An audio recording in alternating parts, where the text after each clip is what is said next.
आप सभी दर्शकों का स्वागत है। आप देख रहे हैं कहानी कुर्सी की। बात होगी राम मंदिर चढ़ावा चोरी की। क्या चढ़ावा चोरी के बाद सवालों में आए राम मंदिर ट्रस्ट के महासचिव चंपत राय और ट्रस्ट के सदस्य अनिल मिश्रा की छुट्टी होने वाली है। क्या वीएचपी अब चंपत राय से किनारा करने की कोशिश में है? ये सवाल आज तेजी से उठ रहे हैं। वीएचपी ने अपनी चुप्पी तोड़ते हुए इस मामले में तुरंत एफआईआर दर्ज करने की मांग की है और ये सबसे बड़ा संकेत है। अभी तक विश्व हिंदू परिषद की तरफ से एफआईआर की बात नहीं कही गई थी। ये पहला मौका है इस खबर के सामने आ जाने के बाद जब विश्व हिंदू परिषद ये कह रहा है कि एफआईआर होनी चाहिए। राम मंदिर की चढ़ावा चोरी के मामले में जो घालमेल हुआ है उससे वीएचपी खुश नहीं है। इस मामले से जुड़ी हुई दूसरी बड़ी खबर यह है, एसआईटी की टीम लखनऊ में यूपी सरकार को अपनी शुरुआती जांच रिपोर्ट सौंपने के बाद फिर अयोध्या जाने वाली है।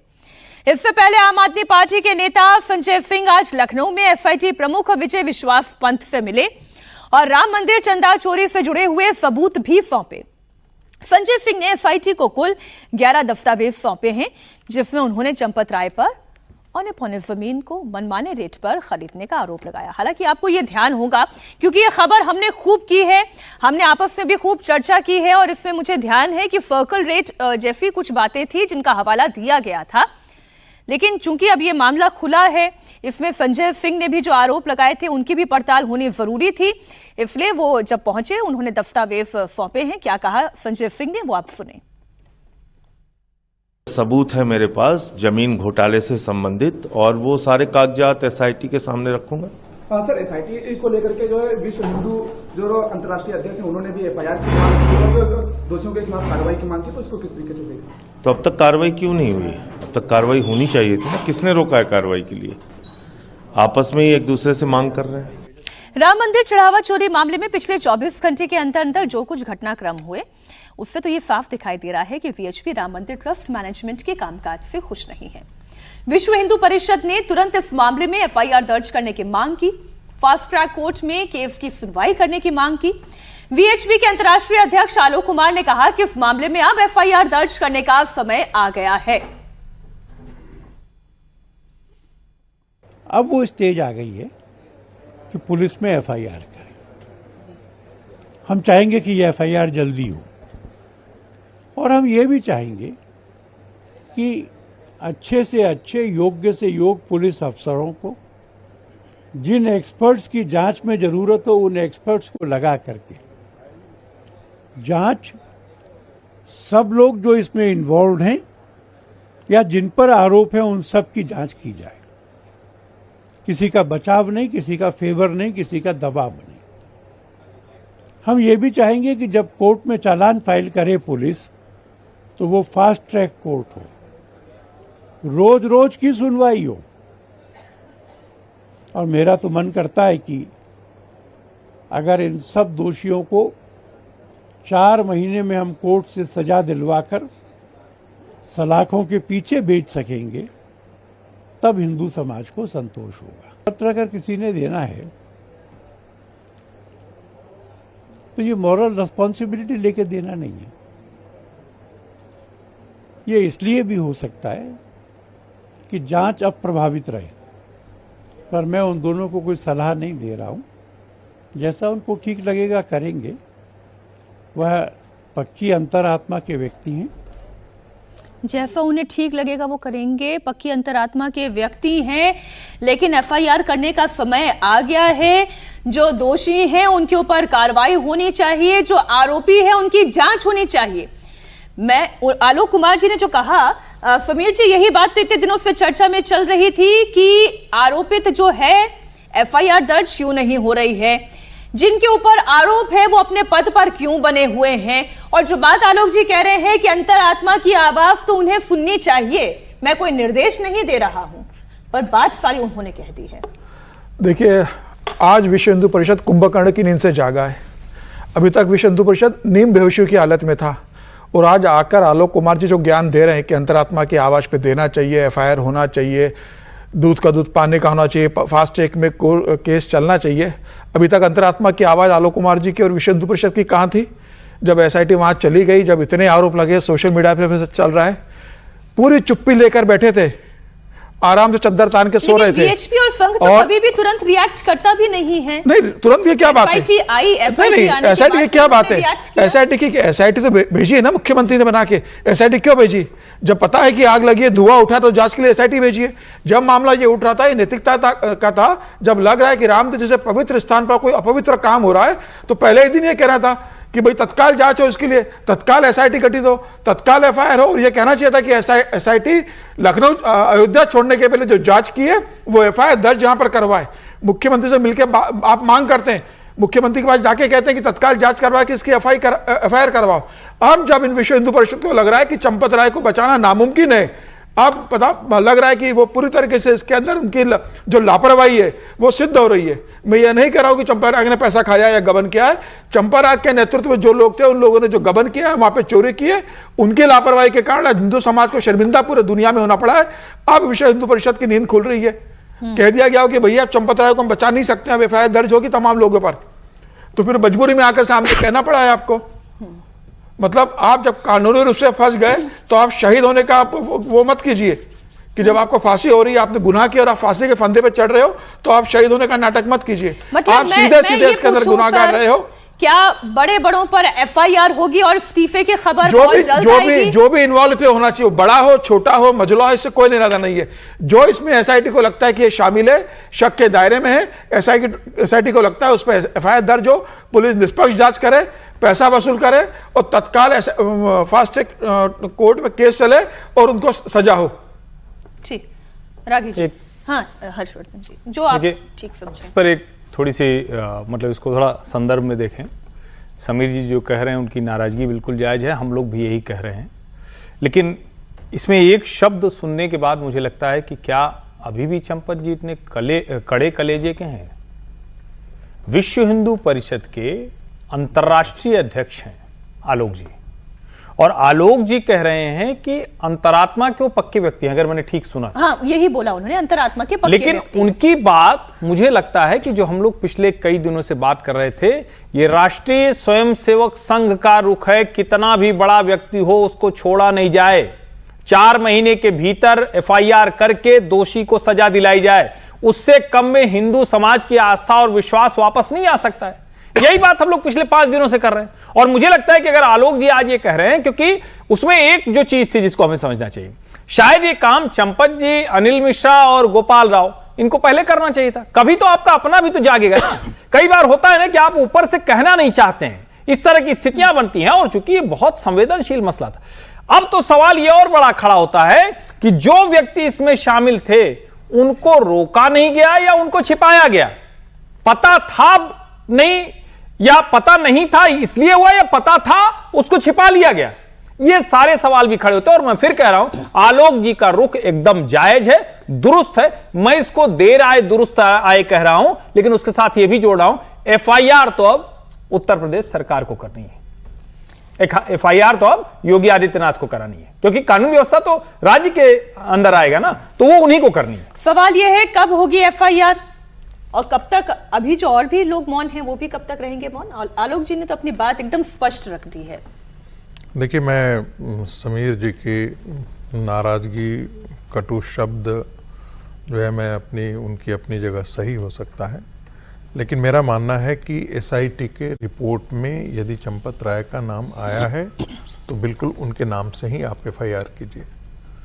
किसी को बचाने की आवश्यकता नहीं है। मैं बार बार ये कहता हूँ, कल मैंने कहा था ये बात कि ये सबके अग्नि परीक्षा की घड़ी है, और सामान्य जो व्यक्ति है, कॉमन मैन आज जो सवाल पूछ रहा है, वो संघ को और विश्व हिंदू परिषद को अलग नहीं देखता है। वो संघ को और भारतीय जनता पार्टी को भी अलग नहीं देखता है, और संघ को और ट्रस्ट को भी अलग नहीं देखता है। तो ट्रस्ट की गड़बड़ी यदि वाकई हुई है, मैं कह रहा हूं फिर जी, 2 स्तरों पर। क्या चंपत राय ने यह जानबूझ करके होने दिया है, या क्या उनकी संलिप्तता उसमें है, या जिसे हम कह सकते हैं कि निगरानी खराब थी, और बाकी के निचले लोग जो है, जिसमें 40-45 लोगों का नाम जिक्र किया जा रहा है, उन लोगों ने और स्टेट बैंक ऑफ इंडिया के कर्मचारी और प्राइवेट जो एजेंसी थी, इन सबकी मिली भगत में सब काम होता रहा। और जिनको उन पर अंकुश लगाना चाहिए था, नियंत्रण करना चाहिए था, वो इसके प्रति लापरवाह रहे। लापरवाही अपनी जगह और उनकी मिली भगत, दोनों के बीच में थोड़ा सा अंतर करना पड़ेगा। लेकिन जब लोगों के खिलाफ एफआईआर करेंगे, तब आकर के आपको पता यह भी लगेगा कि क्या ट्रस्ट के लोग भी उसमें मिले हुए थे। और ये परीक्षा की घड़ी इसलिए है कि कल भी मैंने कहा था, भगवान राम जानते थे कि मां जानकी पवित्र है, लेकिन लोक के लिए आज पूरे देश के अंदर हर घर के, चाहे वो राष्ट्रीय स्वयंसेवक संघ का स्वयंसेवक हो, चाहे राष्ट्रीय स्वयंसेवक संघ के में विश्वास करने वाला व्यक्ति हो, चाहे राष्ट्रीय स्वयंसेवक संघ के और विश्व हिंदू परिषद के विचारधारा के साथ हमेशा खड़ा होने वाला व्यक्ति हो, चाहे वो भारतीय जनता पार्टी के साथ खड़ा होने वाला है, सबके मन में ये सवाल है। और वो इस बात को जानना चाहता है, बड़ी दिल को जानना चाहता है सच्चाई क्या है। ये सच्चाई बाहर मैं एक खबर दे दूं, क्योंकि जब ये चर्चा चल रही है, हमारे रिपोर्टर्स भी अलग अलग लेवल पर इसकी पूरी पड़ताल कर रहे हैं, और जो जानकारियां निकल कर आ रही है, हमारे सहयोगी हैं संवाददाता अभय पराशर, उन्होंने खबर दी है। श्री राम जन्मभूमि तीर्थ क्षेत्र ट्रस्ट ने प्रधानमंत्री कार्यालय को दिए गए पत्र के बाद प्रशासन द्वारा मांगी गई जानकारी देने से इनकार किया। स्थानीय भाजपा नेता अब उसमें जो ये तो खबर आ चुकी है, ये खबर पुरानी हो गई है, जी। जिसमें उन्होंने मांगा था और चंपत राय जी ने ये कहा कि मना किया। वो ये कह रहे हैं, शिकायत में ट्रस्ट से शुरुआत से अब तक के आय व्यय, दान, बैंक खाते, जमीन खरीद बिक्री, संपत्ति का पूरा ब्यौरा सार्वजनिक करने की मांग की गई थी। ट्रस्ट की ओर से कहा गया कि मामले में एसआईटी जांच जारी है, जांच टीम सभी जरूरी दस्तावेज और रिकॉर्ड जुटा रही है, इसलिए फिलहाल जानकारी साझा नहीं की जा सकती। बिल्कुल, ये जानकारी आज अखबार में आ चुकी है। पीएमओ के रेफरेंस की बात है। हाँ, वही पीएमओ ने लेटर फॉरवर्ड किया, ये पीएमओ को भेजी शिकायत में लेटर जो है वो अयोध्या के डीएम को फॉरवर्ड किया, वही मैं कह रहा हूं, फॉरवर्ड और ऑडिट रिपोर्ट सार्वजनिक करने की मांग भी इसमें शामिल है। अब ये जो पूरी खबर है, मैं सिर्फ एक चीज कहना चाहता हूं, यदि सच निकल करके नहीं आया, मैं बार बार कहता हूं, व्यक्ति और विचार दोनों के बीच में तय करने का अब समय आ गया है। व्यक्ति हमारे लिए महत्वपूर्ण है या विचार हमारे लिए महत्वपूर्ण है। और जी, राम मंदिर एक ऐसा चीज है जो यदि दाग लगा तो उससे दाग हटाना बड़ा मुश्किल हो जाएगा, और दाग लगा तो उसका राजनीतिक जो है वो भी उसका इम्प्लीकेशन दिखाई देगा। और ये मैं इसलिए कह रही हूं क्योंकि उत्तर प्रदेश में, और मैं ये फिर दोहराने के बाद कह रहा हूं, तैयारियां फिर दोहराने, मैं चंपत राय जी को नहीं मानता कि वो इसमें सम्मिलित है। इतना कहने के बाद मैं कह रहा हूं कि यदि वो बेगुनाही भी है और इसके बावजूद यदि घटना घटी है और उस पर उनकी चुप्पी रही है, तो ये बहुत महंगा साबित होगा। वो बेगुनाह है या नहीं, वो साबित तो उन्हें करना है और प्रूफ करना है, जो भी एसआईटी जांच होगी। पर उनके पद पर बने रहने की वजह से कितना बड़ा नुकसान हो रहा है, ये पता नहीं वो क्यों नहीं समझ पा रहे हैं। उत्तर प्रदेश में 2027 का चुनावी साल, तैयारी अभी से जारी है। शुरुआत में हमने आपको खबर दिखाई, लिस्ट एक आ चुकी है। अखिलेश यादव अपने पीडीए के ट्रैक पर तेजी से दौड़ रहे हैं और 2024 के लोकसभा चुनाव के नतीजों को 27 में भी कन्वर्ट करना चाहते हैं। उनके खिलाफ एनडीए ने ओम प्रकाश राजभर को मैदान में उतार दिया है। राजभर अखिलेश यादव को काउंटर करने के लिए हर पीडीए की मीनिंग डिस्क्राइब कर रहे हैं। कल अखिलेश यादव ने पीडीए में ए का मतलब आदिवासी बताया था। इसके जवाब में ओम प्रकाश राजभर ने पलटवार किया और कहा कि ए अल्पसंख्यक को पहले वो अगड़ा कहते थे, पहले बता चुके थे। अब उन्हें डर लग रहा है अखिलेश जी किसी दिन कोई सम्मेलन करते हुए ये ना कह दें कि ए का मतलब आतंकवादी होता है। ओम प्रकाश राजभर ने अखिलेश यादव पर तंज कसते हुए उन्हें भारतीय राजनीति का राजा बाबू कह दिया।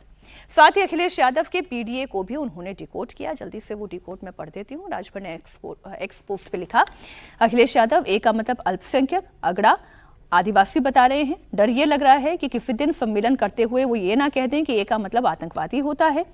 अखिलेश यादव की सरकार ने अपने कार्यकाल के दौरान Varanasi serial blast, Lucknow, Faisalabad court blast, आतंकवादियों के मुकदमे वापस लिए थे। इसलिए तुष्टीकरण की राजनीति में ए का मतलब आतंकवादी होता है। एक इशू पर तो कम से कम खड़ा रहें। अब तो ये से आदिवासी हो गया, कभी ये से अगड़ा हो गया, कभी ये से अल्पसंख्यक हो गया, तो ये से होता क्या है, ये सवाल खड़ा है ना। कभी पीछे पंडित बोलते हैं कि कभी पीछे पिछड़ा बोलते हैं, है क्या पीछे। तो ये रोज इनकी नई नई परिभाषा आती है, तो ये नई परिभाषा गढ़ना बंद करें। अब वो दिन कहीं ऐसा ना होगा ये से आतंकवादी ना हो जाए, ये भी वो बोल सकते हैं। एक पैटर्न जो है जो मैं देख पा रही हूं इस वक्त एनडीए की एक प्लानिंग जो उत्तर प्रदेश में दिखाई दे रही है। अभी तक अखिलेश यादव पर हर्षवर्धन जी वार करने का काम कौन करता था? केशव प्रसाद मौर्य करते थे, तो उनके ऊपर फिर वो स्टूल मंत्री और ये मंत्री, तो वो मंत्री अखिलेश यादव वार करते थे और ज्यादा कड़ा प्रहार करते थे। अब ओम प्रकाश राजभर को ये जिम्मेदारी मिल गई है और वो गैर यादव ओबीसी को अपने पाले में रखने के लिए वार कर रहे हैं, कड़े वार कर रहे हैं, तंज भी कस रहे हैं, लेकिन अखिलेश यादव उतने कड़े प्रहार नहीं कर रहे हैं जैसे वो केशव प्रसाद मौर्य पर करते थे। नहीं, एक तो देखिए मीनाक्षी, राजभर जी को आप अंडर एस्टिमेट कर रही हैं। ना जैसे गांव घर में होता है ना, जब पंगत लग जाती है तो कुछ लोग कहना पड़ता है कि भैया पूड़ी चलाओ, माठा दे दो, सब्जी ले जाओ, और राजभर जी वो वाले हैं जो खुद पूड़ी पूड़ी पूड़ी पूड़ी बांटते चल देते हैं। तो राजभर जी वो वाले हैं, राजभर जी को कोई जिम्मेदारी नहीं देता है, वो सारी जिम्मेदारियां स्वयं ओढ़ लेते हैं। उनको पता है कि अखिलेश यादव से अगर वो लड़ते रहेंगे तो उनकी प्रासंगिकता बनी रहेगी, अखिलेश यादव से अगर वो लड़ते रहेंगे तो इधर उनका एक, जिसको कहते हैं ना कि हमेशा उनको लेकर, अच्छा राजभर जी नहीं बोल दिया, अरे देखो बढ़िया भाई राजभर जी तो लड़ रहे हैं, वो अपनी प्रासंगिकता के लिहाज से लड़ रहे हैं। मतलब उत्तर प्रदेश के रामदास आठवले है वो।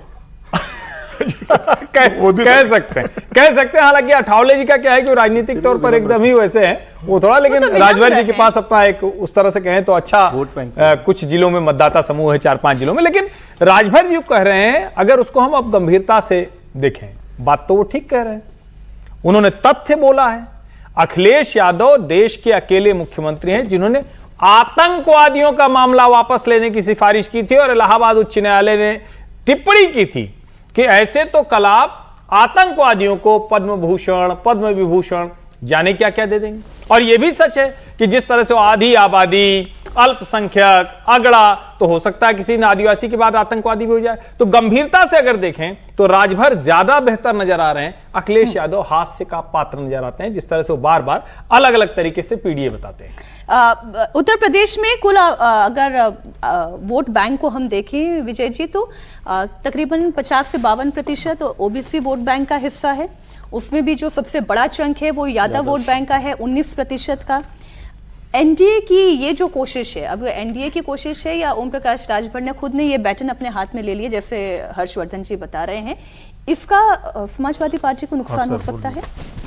देखिए, हर्ष की इस बात से मैं सहमत हूँ कि वो ओम प्रकाश राजभर की ये सारी एक्सरसाइज अपनी प्रासंगिकता के लिए है कि वो पार्टी को बताएं, देखिए मैंने ये कितना शहादत के काम कर रहा हूँ और मैं लड़ाई लड़ रहा हूँ अखिलेश के खिलाफ।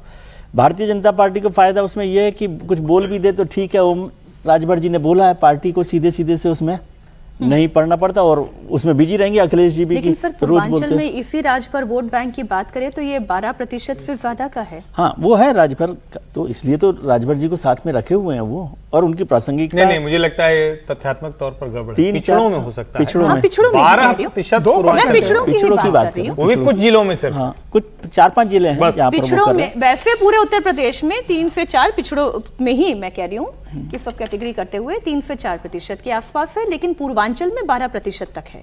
हाँ वो ठीक है, लेकिन मैं तो कह रहा हूँ कि राजभर जी पर जितना, और अखिलेश जी ने ये बात जो बोली है, मैं उस पर कह रहा हूँ कि वो हमेशा ही एक को अलग अलग तरीके से डिफाइन करते रहे। कभी अल्पसंख्यक भी बोलते हैं, कभी अगड़ा भी बोलते हैं, कभी आदिवासी बोलते हैं, वो ठीक है, उनको जहाँ पर हाँ नमक स्वादानुसार वाली बात है। लेकिन भारतीय जनता पार्टी भी अगर राजभर जी पर इतना भरोसा कर रही है, भरोसा नहीं कर रही है, वो वैसे ही मौका दिया होगा, क्योंकि राजभर जी का तो इधर से उधर जाने में कोई बहुत समय नहीं लगता ना। और वो तो कहते ही भी हैं, अभी मैं उनका बयान देख रहा था, भाई हम तो सत्ता के लिए जहाँ रहेंगे वहाँ रहे, उसकी तरफ बोलेंगे, जहाँ खड़े हैं सिंहासन के साथ बोलते हैं। तो उनका मुद्दा वो है।